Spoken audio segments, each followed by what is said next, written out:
اہل سنت زندہ باد، اہل سنت زندہ باد۔ الحمد للہ رب العالمین والعاقبۃ للمتقین والصلاة والسلام علی سید الانبیاء والمرسلین، اما بعد فاعوذ باللہ من الشیطان الرجیم، بسم اللہ الرحمن الرحیم۔ ولا تقولوا لمن يقتل في سبيل الله أموات بل أحياء ولكن لا تشكرون۔ صدق اللہ العظیم والحمد للہ رب العالمین۔ میرے آقا کے پیارے غلاموں، نوجوان ساتھیوں اور بزرگوں، السلام علیکم ورحمۃ اللہ تعالی وبرکاتہ۔ آئیے سب سے پہلے اپنے آقا و مولا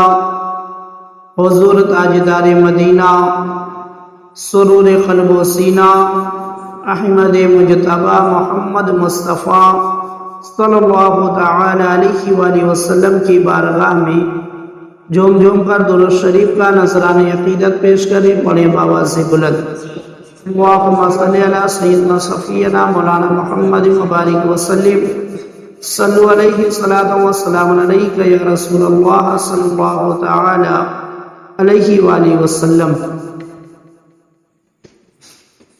میرے آقا کے پیارے غلاموں،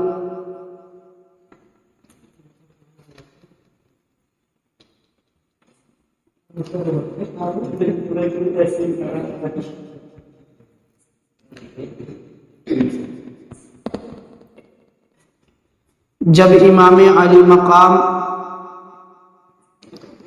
امام حسین رضی اللہ تعالی عنہ کو جام شہادت پلا دیا جاتا ہے، اس کے بعد اہل حرم نے یعنی شہزادیوں نے، نبی کے گھر کی شہزادیوں نے شام غریبہ کو کسی نہ کسی طرح جو ہے گزار لیا، یعنی 10 محرم الحرام کا جو دن تھا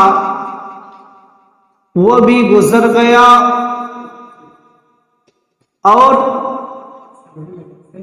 جو گرامی شب تھی وہ بھی جو ہے اہل حرم نے آسمان کے کھلے ہوئے سامیانے کے نیچے جو ہے رات کو گزارا۔ اور میرے آقا کے پیارے غلاموں، جیسے ہی سورج طلوع ہوتا ہے، سورج نکلتا ہے، ابن زیاد کے سپاہیوں نے فوراً جو ہے اہل حرم کی طرف اپنا قدم بڑھایا۔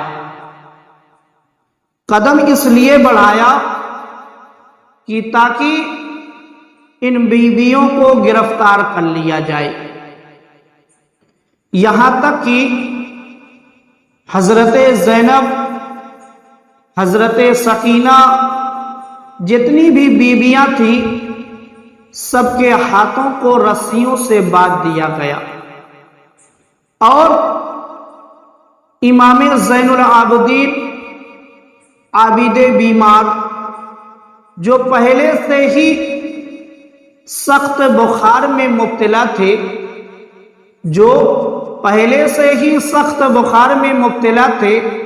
جو بخار کی وجہ سے پہلے ہی کمزور ہو چکے تھے، مگر ان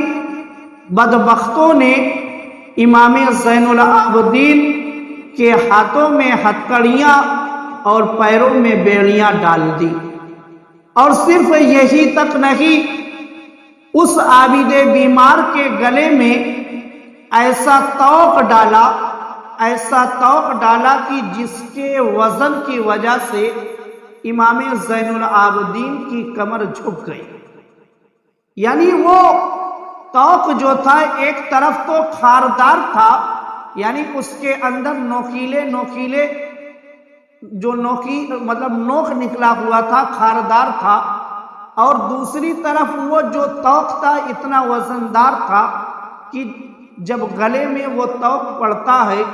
تو امام زین العابدین اس کے وزن کی وجہ سے ان کی کمر جو تھی وہ بھی جھک گئی. ان بدبختوں نے اہل حرم کو رسیوں میں جکڑ لیا، بیڑیوں میں جکڑ لیا، اور جکڑنے کے بعد اونٹ کی ننگی پیٹھوں پر جو ہے یہ اہل حرم کو بٹھایا جاتا ہے، رسیوں سے باندھ دیا جاتا ہے. اور صرف یہی تک ظلم نہیں، بلکہ جب بیویوں کو اونٹ کی ننگی پیٹھ پر باندھ دیا گیا، بٹھا دیا گیا، اب اونٹ کی جو نکیل تھی وہ حضرت امام زین العابدین کے ہاتھ میں دے دی گئی. اب وہ امام زین العابدین جن کے اندر چلنے کی طاقت نہیں ہے، ان کے ہاتھ میں اونٹوں کی نکیل دے دی گئی ہے، اور ان بدبختوں نے کہا کہ نکیل کو پکڑ کر جو ہے قافلے کو تم آگے لے کر چلو. اب میرے مسلمان بھائیوں، 11 محرم الحرام کو یہ قافلہ جو ہے کربلا کی سرزمین سے کوفہ کی طرف نکلتا ہے. آگے شہدائے اکرام کے سر ہیں نیزے پر، اور سروں کے بعد جو ہے یہ لٹا ہوا قافلہ اہل حرم سروں کے بعد یہ موجود ہے. اور پیچھے جو ہے یہ بدبخت اپنی مستی میں، خوشی کے عالم میں شور کرتے ہوئے یہ یزیدی ابن زیاد کے سپاہی جو ہے خوشی مناتے ہوئے پیچھے چل رہے. اب دیکھو میرے مسلمان بھائیوں، جب سورج دوپہر میں پہنچ جاتا ہے، یعنی سورج پورے آب و تاب کے ساتھ نکل جاتا ہے، اور امام زین العابدین جن کے پیروں میں چپل بھی نہیں ہے، یعنی آپ ننگے پیر ہیں، اور وہ تپتی ہوئی ریت اور ہاتھ میں اونٹوں کی نکیل ہے، اور چلنے پر آپ کو مجبور کیا گیا ہے. جب امام زین العابدین اس ریت پر چلتے ہیں تو آپ کے پیروں میں آولے نکل جاتے ہیں، اور آولے کی وجہ سے آپ کو بہت زیادہ پریشانی کا، تکلیف کا مقابلہ کرنا پڑا. یہ قافلہ چلتے جو ہے جب کچھ دور پہنچ جاتا ہے تو ایک منزل پر ان یزیدیوں نے پڑاؤ کیا. اور پڑاؤ کرنے کے بعد ان بدبختوں نے سوچا کہ لاؤ کھانے کا کوئی انتظام کیا جائے. تو کھانے کے لیے ان لوگوں نے جو ہے ایک اونٹ کو ذبح کیا، اور وہ اونٹ بھی میرے آقا امام علی مقام کے خیمے کی طرف کا تھا. یعنی میرے آقا امام علی مقام کا وہ اونٹ تھا جو ان بدبختوں نے اس کو پکڑ لیا تھا. اس اونٹ کو جب یزیدیوں نے ذبح کیا، اور ذبح کرنے کے بعد جب اس کا گوشت جو ہے بالکل تیار ہو گیا تو ان بدبختوں نے سوچا کہ لاؤ اب کھانا جو ہے تناول کیا جائے. اور جیسے ہی کھانے کے لیے وہ لوگ بیٹھتے ہیں، کھانا تناول کرنے کے لیے بیٹھتے ہیں، سارا گوشت جو ہے وہ خون ہو جاتا ہے. سارا گوشت خون ہو جاتا ہے. اب یہ بدبخت یہاں سے ان کو عبرت حاصل کرنا تھا، مگر میرے مسلمان بھائیوں، جن کی آنکھوں پر مہر لگ جاتی ہے، جن کے کانوں پر مہر لگ جاتی ہے، جن کے دلوں پر مہر لگ جاتی ہے، ان کو جو ہے کسی بات سے عبرت حاصل نہیں ہوتا. وہ عبرت اس سے نہیں حاصل کر سکے، وہ اب بھی جو ہے اہل حرم پر ظلم و ستم کے پہاڑ توڑ رہے ہیں، اب بھی اہل حرم پر وہ ظلم و ستم کے پہاڑ توڑ رہے ہیں۔ اب یہ قافلہ جب وہاں سے پھر آگے بڑھتا ہے، دوپہر کا وقت ہے، دوپہر کا وقت ہے، اہل حرم ننگے اونٹ کی پیٹھ پر بیٹھے ہوئے ہیں، نہ آسمان کے علاوہ کسی چیز کا سایہ ہے، نہ ان کے پاس چادر ہے کہ اس چادر سے اپنے سر کو ڈھک لے۔ یہ اہل حرم اونٹ پر اور دوپہر کے وقت سخت دھوپ میں یہ قافلہ جو ہے کوفے کی طرف جا رہا تھا۔ راستے میں ان بدبختوں کے پاس جو ہے پانی ختم ہو جاتا ہے، یعنی ابن زیاد کے لشکریوں کے پاس جو پانی تھا، گرمی کی شدت کی وجہ سے ان کے پاس جو پانی تھا سب ختم ہو گیا۔ تو ابن زیاد کے لشکریوں نے فیصلہ کیا کہ ایک مقام پر پڑاؤ کیا جائے اور پانی کو جو ہے تلاش کر کے پانی جمع کیا جائے تاکہ آگے کا جو سفر ہے وہ آسان ہو جائے۔ اب یہ ایک مقام پر جو ہے پڑاؤ کرتے ہیں، ایک مقام پر پڑاؤ کرتے ہیں اور پانی کی تلاش میں ابن زیاد کے کچھ لشکری جو تھے وہ نکلتے ہیں۔ یہ تو اپنے پڑاؤ کے لیے اپنے لیے جو ہے خیمے لگا لیے، مگر اہل حرم کے لیے کوئی خیمہ نہیں لگایا گیا۔ ان کو تپتی ہوئی دھوپ کے اندر جو ہے اسی طریقے سے دھوپ کے عالم میں چھوڑ دیا گیا۔ وہ اہل حرم جو ہے آسمان کے کھلے ہوئے آسمان کے نیچے سورج کی شعاؤں میں جو ہے وہ اہل حرم تپ رہے تھے اور اسی ریت میں جو ہے وہ اہل حرم موجود تھے۔ یہ بدبخت تو خیمے کے اندر آرام کر رہے تھے، مگر میرے آقا سرکار دو عالم صلی اللہ تعالی علیہ وآلہ وسلم کی شہزادیاں جو ہے وہ سورج کی شعاؤں سے ڈائریکٹ جو ہے مقابلہ کر رہی تھی۔ میرے مسلمان بھائیوں، جب پانی تلاش کر لیا جاتا ہے پانی مل جاتا ہے اور آگے بڑھنے کا جب ارادہ ہوتا ہے تو جس نیزے پر امام علی مقام کا سر موجود تھا، جس نیزے پر امام علی مقام کا سر موجود تھا، وہ نیزہ جو ہے زمین میں گاڑا گیا تھا، مگر گاڑا تو جا چکا تھا۔ اب جب اس کو نکالا جا رہا ہے وہ نیزہ زمین سے نکل ہی نہیں رہا، یعنی جس نیزے پر امام علی مقام کا سر موجود ہے وہ نیزہ جو ہے اب زمین سے نکل ہی نہیں رہا ہے۔ بہت کوشش کی گئی، لوگوں نے بہت کوشش کی، یہاں تک کہ شمر جو ہے وہ بھی کوشش کرتا ہے اور ڈھیر سارے آدمی ایک ساتھ مل کر اس نیزے کو نکالنے کی کوشش کرتے ہیں، مگر وہ نیزہ جو ہے نہیں نکلتا ہے۔ جب نیزہ نکالنے سے ابن زیاد کے سپاہی جو تھے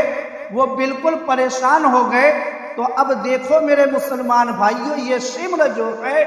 یہ کہتا ہے کہ اب اس کا اگر کوئی علاج بتا سکتا ہے تو وہ زین العابدین بتا سکتے ہیں۔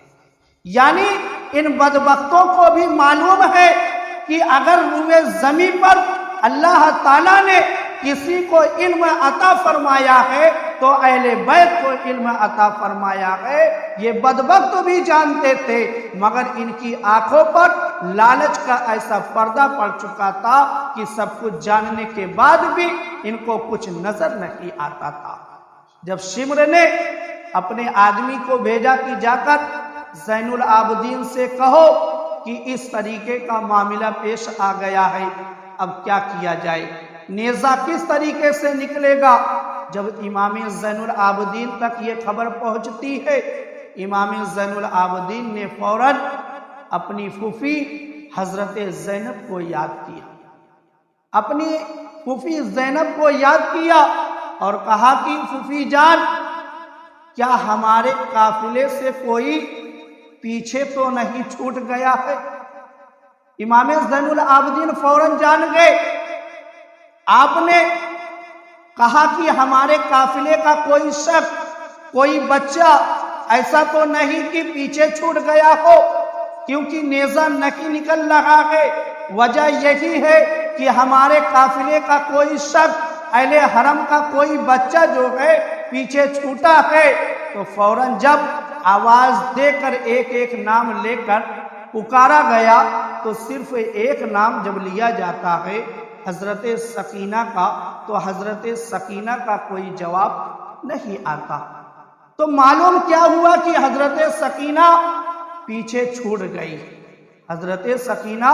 پیچھے چھوٹ گئی ہے۔ اب حضرت سکینہ کی تلاش میں حضرت زینب نکلتی ہیں۔ شام کا وقت ہو چکا ہے، اندھیرا بالکل ہونے کے قریب ہے۔ اب حضرت زینب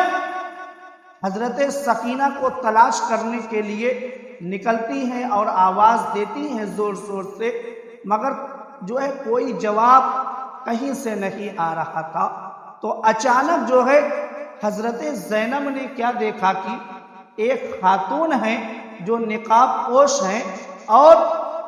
اسی خاتون کی گود میں جو ہے حضرت سکینہ آرام فرما رہی ہے اور اپنی داستان کو اس خاتون کو سنا رہی۔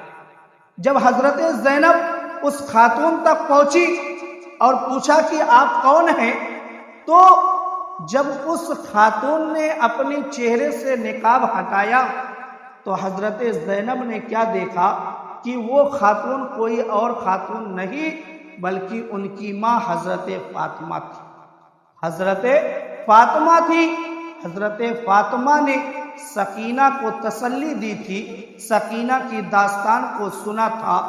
اور جب زینب وہاں پر پہنچتی ہے تو سکینہ کو زینب کے حوالے کر دیا جاتا۔ اب جب سکینہ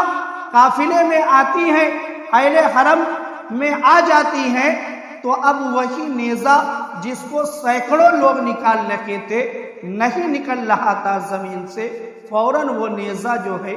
زمین سے نکل جاتا ہے، فوراً وہ نیزہ زمین سے نکل جاتا ہے۔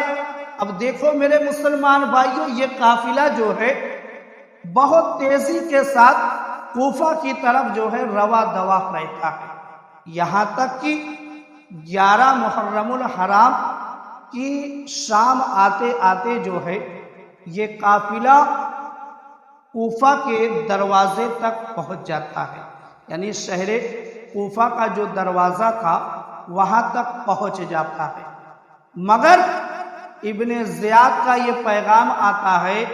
کہ ابھی تم لوگوں کو جو ہے کوفہ کے اندر داخل نہیں ہونا ہے، ابھی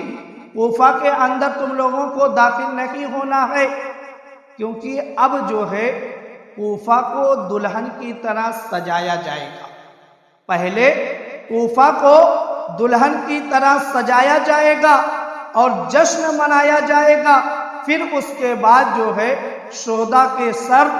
اور یہ اہل حرم کوفہ کے اندر جو ہے داخل ہوں گے۔ تو میرے مسلمان بھائیوں، جب کوفہ کو سجا دیا گیا، بالکل دلہن کی طرح سجا دیا گیا، اور پورے کوفہ کے اندر اعلان کر دیا گیا کہ سب لوگ جو ہے اپنے اپنے بالا خانے پر آ جائے تماشا دیکھنے کے لیے، اور ہر گلی میں جو ہے سپاہی لگا دیے گئے تاکہ کہیں پر جو ہے کوئی معاملہ نہ ہو سکے، ہر طرف ناکہ بندی کر دی گئی۔ پھر اس کے بعد جو ہے یہ لٹا ہوا قافلہ جو ہے کوفہ کے اندر جب داخل ہوتا ہے، تو یہ قافلہ جب کوفہ کے اندر داخل ہوتا ہے تو وہی بے شرم کوفی جنہوں نے خط لکھ کر امام علی مقام کو بلایا تھا، وہ اپنی چھتوں سے کھڑے ہو کر تماشا دیکھ رہے تھے، تماشا دیکھ رہے تھے۔ اور یہاں تک کہ جب یہی اہل حرم کوفہ کی گلیوں سے گزر رہے تھے تو کئی مقامات پر تو ایسا ہوا تھا کہ اہل حرم کے اوپر پتھر کی بارش کی گئی تھی۔ یہ بے شرم جنہوں نے خطوط لکھ کر بلائے تھے اور شہید بھی خود کیا اور تماشا بھی خود دیکھ رہے ہیں اور خوشیاں بھی خود ہی منا رہے ہیں، خوشیاں بھی خود ہی منا رہے ہیں۔ اب آگے آگے جو ہے شہداء کے سر نیزے پر تھے اور پیچھے جو ہے یہ اہل حرم کا قافلہ چل رہا تھا۔ اب اب یہ اہل حرم کا قافلہ اور سروں کو جو ہے کوفہ کی گلیوں میں گھمایا گیا، کوفہ کی گلیوں میں گھمایا گیا، اور گھمانے کے بعد جو ہے یہ قافلہ ابن زیاد کے دربار میں پہنچتا ہے، یہ قافلہ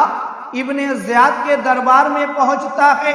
اور ابن زیاد جو تھا وہ بہت ہی مغرور اور بہت ہی خوشی کے عالم میں اپنی کرسی پر بیٹھ کر اور اپنے جو وزیر اس کے تھے، مشورہ دینے والے جو تھے، سب کو جمع کیا، اور جمع کر کے اہل کوفہ کو بھی دعوت دی گئی تھی کہ تم بھی جو ہے گورنر ہاؤس کے اندر آؤ۔ ایک بڑا ہجوم، اتنا بڑا ہجوم ہو جاتا ہے کہ کہیں پر جو ہے پیر رکھنے کی جگہ نہیں ہوتی ہے۔ پھر اس کے بعد دیکھو میرے مسلمان بھائیوں، ابھی ان بدبختوں کے دل کو تسلی نہیں ملی، اہل حرم کو کوفہ کی گلیوں میں گھما چکے، مگر ان کی بے شرمی اتنی زیادہ بڑھ گئی تھی، ابھی بھی اہل حرم پر یہ ظلم و ستم کے پہاڑ توڑ رہے تھے۔ اتنے بھرے مجمع میں جو ہے اہل حرم کو گورنر ہاؤس کے اندر لایا جاتا ہے، اور بے پردہ یہ بیویاں جو بڑی ہی مشکل سے خود کو سمیٹ کر لوگوں کی نظروں سے بچا رکھی تھی، ان کو جو ہے اس بھرے مجمع میں کھڑا کر دیا جاتا ہے۔ سوچو میرے مسلمان بھائیوں، یہ ایسی شہزادیاں ہیں کہ جن کے بالوں کو کبھی آسمان نے نہیں دیکھا تھا، مگر یہ بدبخت جو ہے اتنے بے شرم تھے کہ اسی نبی کا کلمہ پڑھنے کا دعویٰ کر کے اسی نبی کی اولادوں کو اس طریقے سے جو ہے بے عزت کرنے کی کوشش کر رہے تھے، اتنا ظلم و ستم کر رہے تھے کہ اس بھرے مجمع میں جو ہے یہ اہل حرم کو کھڑا کر دیا جاتا۔ اب میرے مسلمان بھائیوں، امام عالی مقام کا سر مبارک جو تھا وہ ایک تشت میں رکھ کر جو ہے ابن زیاد کے سامنے لایا جاتا۔ ابن زیاد کے ہاتھ میں جو ہے ایک چھڑی تھی، ابن زیاد کے ہاتھ میں ایک چھڑی تھی، اور وہ بدبخت جو ہے اس چھڑی سے امام عالی مقام کے لبہائے مبارک اور دندان مبارک پر وہ مار رہا تھا۔ تو جب وہ یہ حرکت، یہ بے ادبی کر رہا تھا، تو اس بھرے مجمع میں ایک ضعیف صحابی رسول جن کا نام جو ہے حضرت ارقم بتایا جاتا ہے، زید بن ارقم بتایا جاتا ہے، وہ بھی وہاں پر موجود تھے۔ تو جب انہوں نے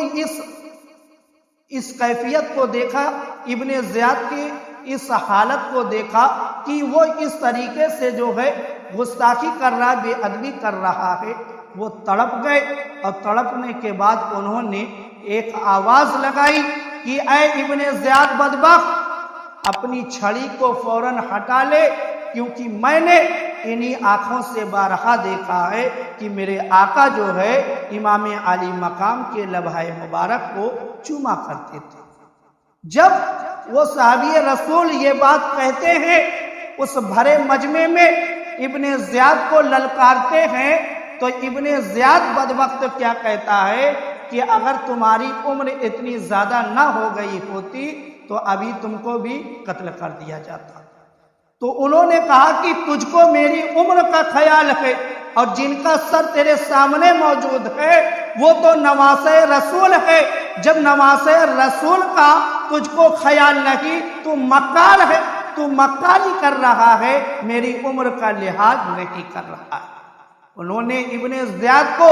اس بھرے مجمع میں للکارا، اور للکارنے کے بعد آخر میں کوفیوں کو مخاطب کر کے آپ نے کہا تھا کہ اے کوفیوں، تم لوگ اتنے بزدل ہو گئے، اتنے بزدل ہو گئے کہ ایک غلام کی غلامی کو قبول کر لیا، اب پوری زندگی جو ہے تم غلامی ہی کرو گے، اور تمہارے اوپر جو ہے ظلم و ستم کے پہاڑ یہ غلام جو ہے توڑتا رہے گا۔ آخر میں تاریخ جب پڑھیں گے تو ابن زیاد نے کوفیوں کے اوپر طرح طرح سے جو ہے ظلم و ستم کیا ہے، یعنی وہ صحابی رسول نے جو بھرے مجمع میں کہا تھا ان کی بات جو ہے بالکل جو ہے صحیح نظر آتی ہے۔ اب دیکھو میرے مسلمان بھائیوں، جب یہاں پر یہ بات ہو جاتی ہے اس کے بعد جو ہے ابن زیاد نے اعلان کروایا کہ اب سب لوگ جو ہے کوفہ کی جامع مسجد میں جمع ہو جائیں، کوفہ کی جامع مسجد میں سب لوگ جمع ہو جائیں۔ اور جب سب لوگ جمع ہو گئے تو جمع ہونے کے بعد یہ بدبخت ابن زیاد جو ہے وہ منبر پر آتا ہے، اور منبر پر آنے کے بعد جو ہے یہ خطبہ کیا دیتا ہے کہ اہل بیت کی شان میں یہ گستاخیاں کرنا شروع کرتا ہے۔ جب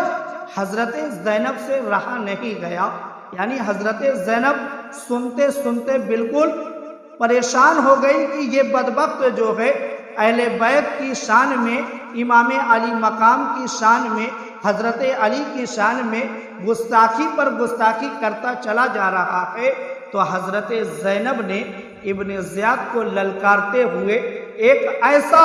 جامع مسجد کے اندر خطبہ دیا تھا کہ حضرت زینب کے خطبے سے جامع مسجد کی در و دیوار جو تھی وہ بھی ہلنے لگی تھی۔ ایسا خطبہ تاریخ کے اندر آپ نے دیا کہ ابن زیاد کی بھی بولتی بند ہو گئی، اور وہ بے شرم کوفی جو تماشا دیکھنے کے لیے آئے تھے وہ بھی اپنے سر کو جو ہے اپنے ہی گریبان میں چھپانے پر مجبور ہو گئے۔ ایسا خطبہ جو ہے حضرت زینب نے دیا تھا۔ خطبے کے چند الفاظ میں آپ کو سناتا ہوں کیونکہ خطبہ جو ہے بہت طویل ہے۔ حضرت زینب نے پہلے تو حمد و صلات یعنی اللہ تعالیٰ کی تعریف بیان کی اور درود و سلام جو ہے اپنے آقا سرکار دو عالم صلی اللہ تعالیٰ علیہ وآلہ وسلم پر بھیجا۔ پھر اس کے بعد حضرت زینب نے فرمایا، اے کوفے والو، اے کوفے والو، اے اہل مکر و دغا، تم رو رہے ہو۔ حضرت زینب نے کہا کہ اے کوفے والو، اے اہل مکر و دغا، تم رو رہے ہو، خدا کرے تمہارے آنسو کبھی خشک نہ ہو۔ حضرت زینب نے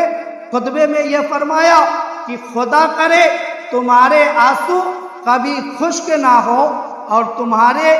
یہ جو نالے و فریاد کی صدا ہمیشہ بلند رہے، یعنی جس طریقے سے تم آج مکر کر رہے ہو،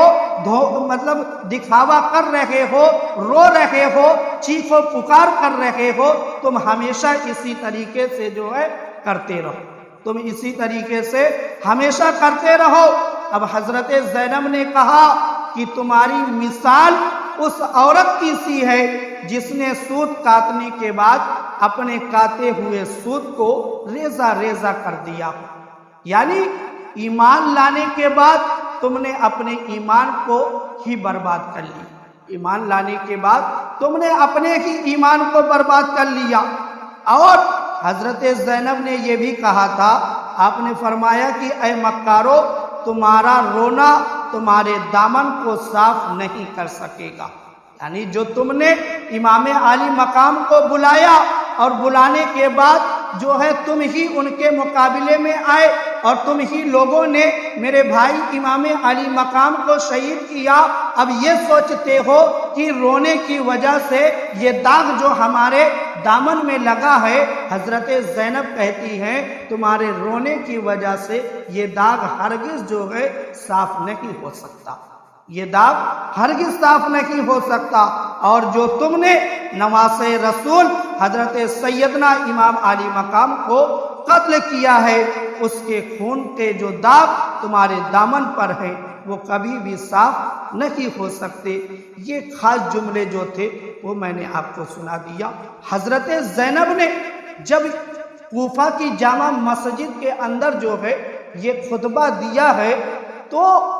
کوفی جو تھے وہ بھی بے شرمی کے عالم میں اپنے چہرے کو اپنے ہی دامن میں چھپانے لگے، اور ابن زیاد جو بہت دیر سے بک بک کر رہا تھا اس کی بھی بولتی بند ہو گئی، اس کی بھی بولتی بند ہو گئی، کیونکہ یہ زینب ہے جو علی کی بیٹی ہیں،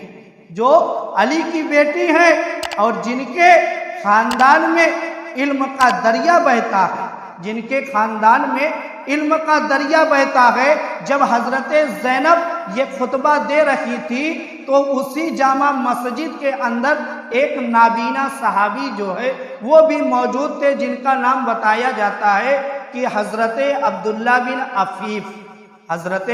عبداللہ بن عفیف ان کا نام بتایا جاتا ہے۔ جب انہوں نے حضرت زینب کے خطبے کو سنا، وہ برجستہ جو ہے پکار اٹھے کہ یہ تو مولا علی کا خطبہ ہے، یہ تو مولا علی کی آواز ہے، مجھ کو جو ہے فوراً جو قافلہ ہے، جو اہل حرم والے ہیں، ان کے پاس لے چلو، کیونکہ حضرت زینب نے مولا علی کے انداز میں پورا خطبہ دیا تھا،